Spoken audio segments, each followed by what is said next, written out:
It is my honor to introduce our esteemed speaker, Mr. Oluwole, who currently holds the position of Vice President of Data Science at ChangeBlock. In this role, he has been instrumental in leading initiatives to combat climate change using the power of AI intelligence. In addition to his role at ChangeBlock, our speaker is the founder of Redderly, an innovative edtech company that only harnesses the capabilities of generative AI and gamification to enhance children's reading abilities, demonstrating our speaker's commitment to leveraging technology for educational advancements. Our speaker's contribution to the field of AI extend beyond his professional roles. He is also the author of the book TensorFlow Developer Certificate Guide, a testament to his expertise and dedication to sharing knowledge in the field of AI. Please join me in extending a warm welcome to our distinguished speaker, Mr. Oluwole Fagbohun. Yeah, thank you very much for inviting me. Let me share my slides quickly and we'll start. All right. Yep. A second. Let's move this away. Okay, so today we will be speaking about navigating the future of learning, the double-edged sword of AI in education. Let's see. Okay, in this session, I'll basically be covering the role of LLMs in education, the challenges and opportunities, the application value of ChatGPT. I would probably interface between replacing ChatGPT and LLMs. They both mean the same thing, just in case you see that. Navigating the transition and the future of AI in education, then we can look at maybe take some questions if there are any questions from the audience. Now, there's probably in every single seminar conference you go to, everyone is talking about LLMs, ChatGPT, generative AI, because these models are able to generate human-like text, and they would get better and better, as the day goes by. And the leading models which we can find solutions of LLMs are from like GPT-4 from OpenAI and Cloud by Anthropy. The models are built around the transformer architecture, which has now become like the bread and butter of most models we have now. The core abilities, like we discussed before, is basically the ability to be able to understand the context of conversations, and now they also combine images, audio, so they're now more multimodal now in essence, and they're able to translate language, generate text, interpret visual images, and so on. So they have like far-reaching abilities. The journey has not been the same. It's taken some time to get here, but I think from May 2020, a lot has evolved, and we've gotten to a point now where these models are, the capabilities we've now gotten to like the key moments where everyone around the world now knows about GPT-4, especially when ChatGPT, democratized, when they opened up ChatGPT, and which was made available around sometime in March 2023, and everyone probably around the world knows about ChatGPT, from students to everyday workers to everything. We use it across different phases of our lives. Now, if you look at some of the challenges, because education is quite a broad topic, so I try to drill down into something we talked about in one of the papers I wrote recently, which has to do with challenges in the traditional grading systems. You look at the standard traditional grading systems in the educational sector, you see that one key issue is the problems around scaling. Because if you have like a large classroom, it's very difficult to be able to effectively grade and provide consistent feedback to these to students, and that could be very useful for their improvement, because it takes a lot of time and human effort to be able to do that. Then again, as humans, it's difficult to, even in the face of having Rubik's metrics clearly defined, it's difficult for us to clearly maintain consistency, even across just one individual. If you grade 10 scripts, there's a high probability that you're probably not going to grade them at the same level of consistency, because, for example, you might find out that students are struggling maybe after marking the first 3 scripts, and you begin to maybe perhaps mark with a bit of more sympathy in terms of how you grade the grade students. And again, across different instructors, if you have 30 students in a class and you have 3 instructors who are going to mark 10 students each, the way they would apply the Rubik's system across different students is going to be very different. So you might have some instructors strict in their marking, and others are more lenient in the way they mark. Then again, The another key issue is the fact that it's difficult to be able to provide personalized feedback, especially in cases where you have a large large sizes of students, especially what you find in university settings.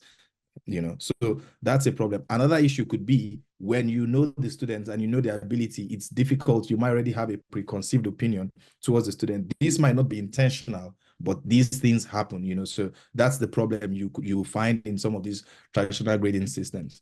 Now, for students, ChatGPT is not always bad because it could be very useful in terms of for research. As a research assistant, it can help you to be able to distill down very complex topics, help you to be able to like break down, unpack information.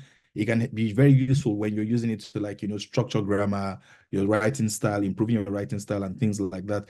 Also, students can use it to be able to prepare for exams. For example, you could generate questions around your potential, maybe your tests you're about to take, and you could also use it to look at likely answers, which could be very helpful in your preparation for your exams, and that can be very helpful for those who, if you're maybe a more science-based student or someone who works on programming, it could be very helpful because you could use it to be able to learn how to write code better, how to debug, and how to perhaps comment your code and how to style properly. Those are things it can be very helpful with. Again, language learning is ChatGPT is very useful because it has very good language capabilities and it can help us to be able to understand other languages as well.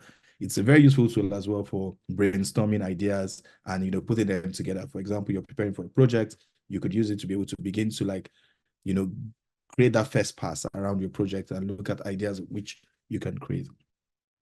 Then for teachers, it's useful because I think it kind of reduces the amount of work that needs to be done. With teachers, it can help you to be able to, either prepare your lesson notes, to be able to also critique your lesson notes and see where are the gaps, what can you do better, how can you make things better. So it's not always a bad tool to use. It could be very helpful in helping us to be able to continuously improve.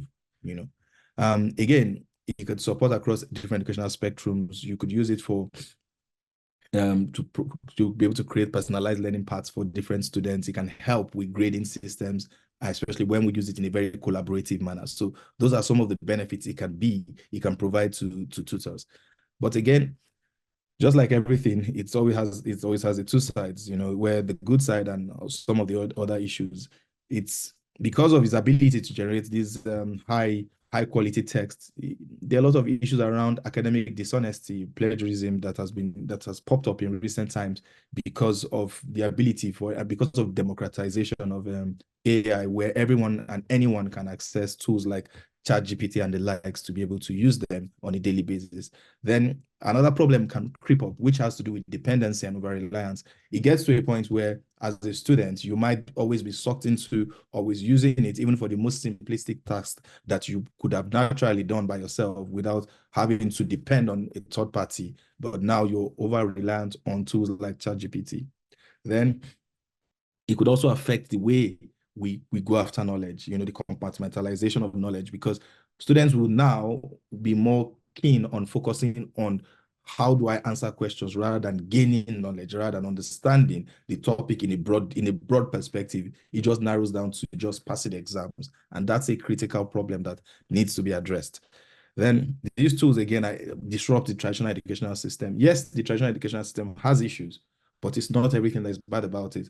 And this can really critically change it. And the fact that it changes the traditional teaching methods, we need to be worried a bit about it because teachers are not moving at the same pace at which the technology is moving. And that's a problem in itself. Then again, we have issues around data integrity and ethical implications of using these tools in educational settings.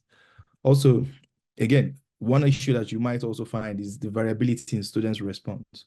Then you have the classical LLM issues around being a black box system. We don't have clarity. You don't have clarity about how you can hold it accountable. If the model that you use perhaps to grade a student's report makes a mistake, who do we hold responsible in that particular situation? We also know that these models are prone to hallucination. And hallucination can be really dangerous, especially when you use it for like high-stake decisions, like grading a student's mark for their graduation, and you fail a student just because the model actually made a mistake. And also it's important to note that these models can also suffer from knowledge cutoff because they are trained to a point And beyond that point, they do not have knowledge. Yes, you can use external knowledge bases and databases and the internet to be able to draw information, but that still is still a challenge in itself. And there's a probability that that could go wrong and that can affect the way it would impact on a student, either in grading or in teaching as well. So, well, teachers need to do a lot because we can't, as educators, we can't continuously stay in the same way we have been in the past because a lot is evolving. Whether we like it or not, change has come and change has come to stay. So it's important to look at how can we adopt AI with clarity and optimism. We need to look at it as a tool, as a collaborator, not a replacement, because it would not replace teachers, but it will help teachers to be able to optimize it. Perhaps the way I kind of like to look at it is empowering teachers with superpowers to be able to help students. When you look at it as a collaborator or as a tool which you can use to help to improve the performance of students and to help them learn better, I think it gives the right kind of thinking and approach that we like to see, and I think is right with tools like ChatGPT and LLMs as a whole.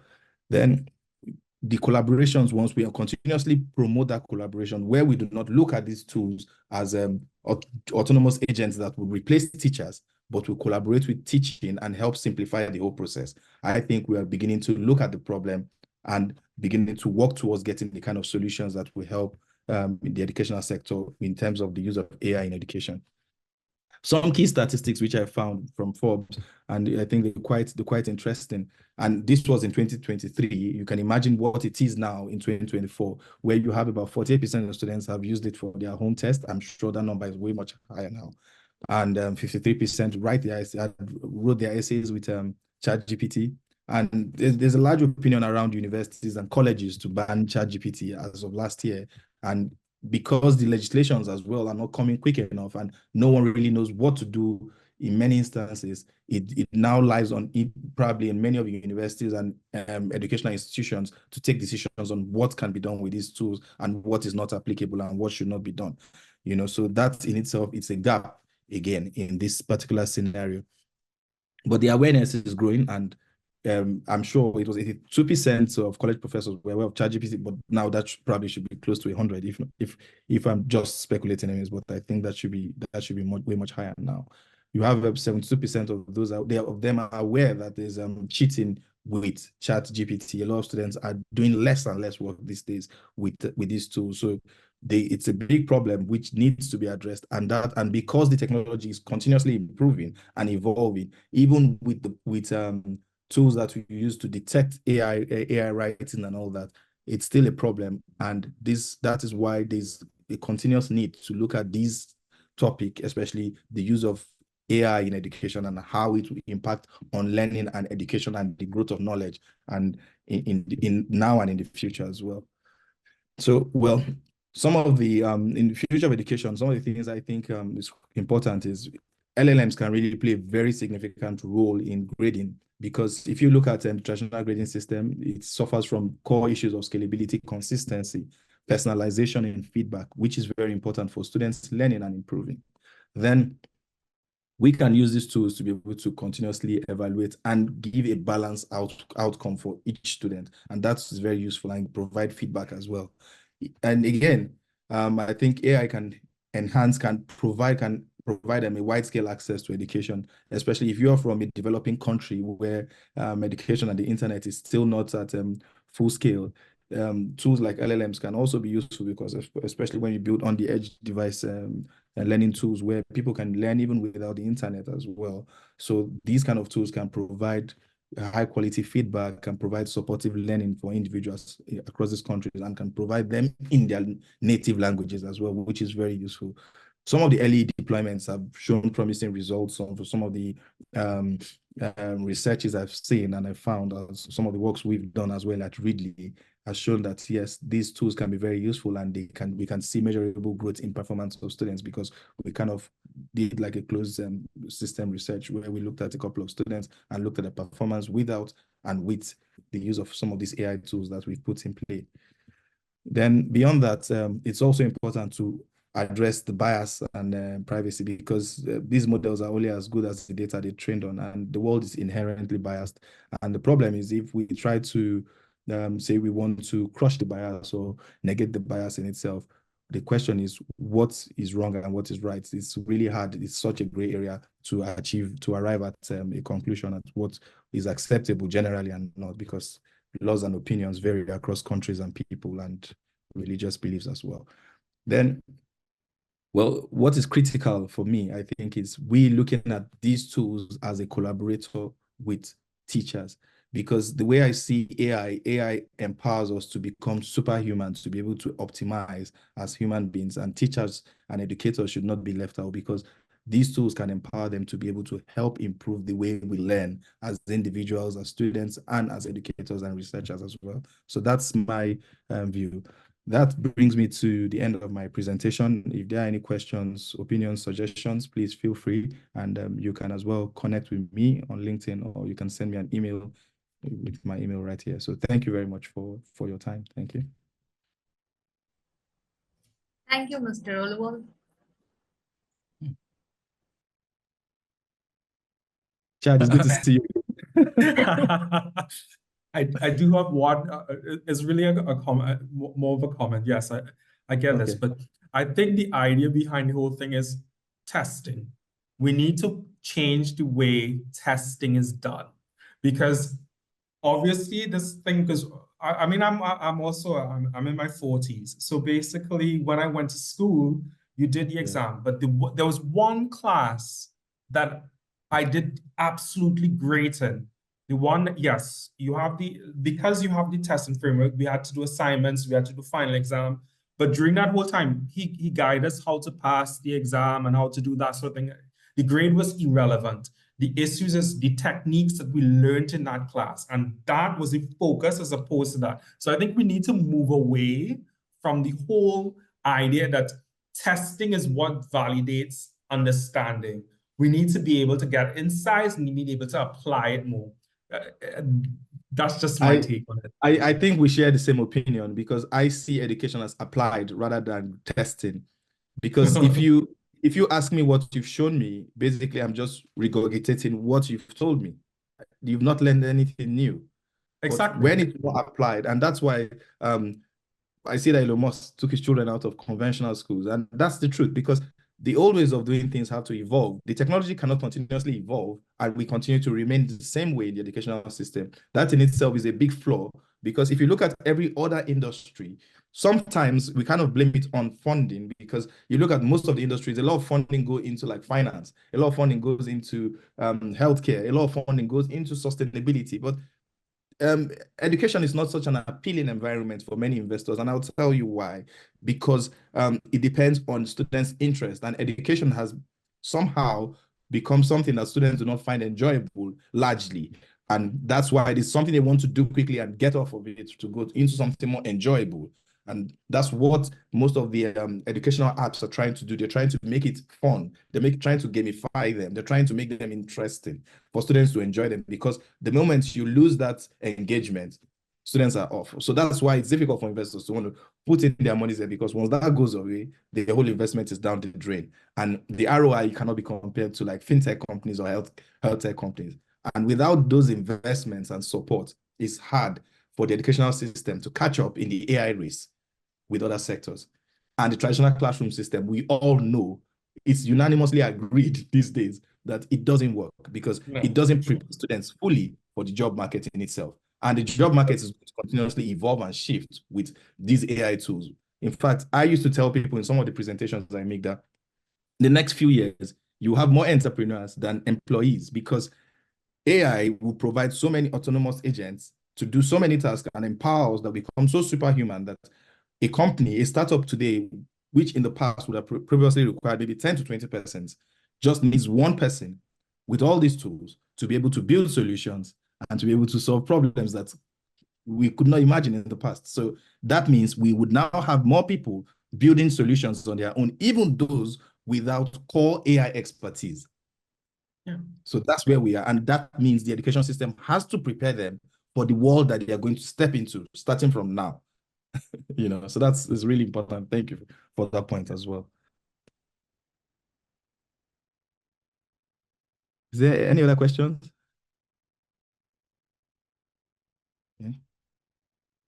All right. So I would say thank you, everyone, and let's stay in touch. Please connect with me. We can take this conversation further, maybe through LinkedIn or by sending me an email. And you could also check our research paper on this topic as well. Thank you.